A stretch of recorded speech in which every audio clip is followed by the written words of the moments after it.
শহরে কোলাহল, চারিদিকের ব্যস্ততা আর প্রতিদিনের একঘেয়েমি জীবন থেকে যখন মন একটু শান্তি খোঁজে, তখন আমাদের পা আপনা আপনি এগিয়ে যায় প্রকৃতির কোনো এক শান্ত কোলের দিকে। ঠিক তেমনই এক চিলতে শান্তির খোঁজ দিতে আজ আমরা চলে এসেছি নদিয়া জেলার করিমপুরের এক অপরূপ সীমান্তে।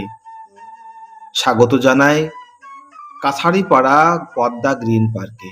আজকে আমরা চলে এসেছি ভারত বাংলাদেশ সীমান্তের একদম কোল ঘেঁষে নদিয়া জেলার করিমপুরের একটা দারুণ লুকিয়ে থাকা সুন্দর জায়গায়।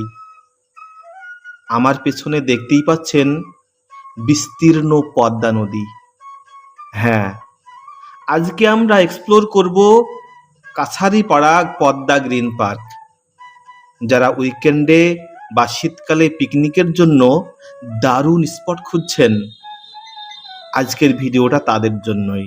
চারপাশে সবুজের সমারোহ, মাথার ওপর নীল আকাশ, আর ঠিক পায়ের কাছেই শান্ত মনে বয়ে চলেছে ইতিহাস আর আবেগের নদী পদ্মা। এই পার্কের একটা অদ্ভুত জাদু আছে। এখানে এসে দাঁড়ালেই নদীর ঠান্ডা হাওয়া যেন নিমেষের মধ্যেই মনের সব ক্লান্তি ধুয়ে মুছে সাফ করে দেয়।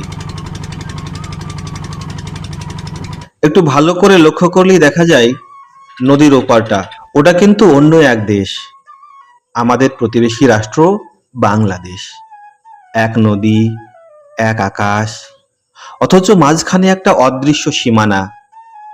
ভারতের এই শেষ প্রান্তে দাঁড়িয়ে ওপারের সীমান্তকে ছুঁয়ে দেখার এই যে অনুভূতি, তা সত্যিই অসাধারণ, যা ভাষায় প্রকাশ করা কঠিন।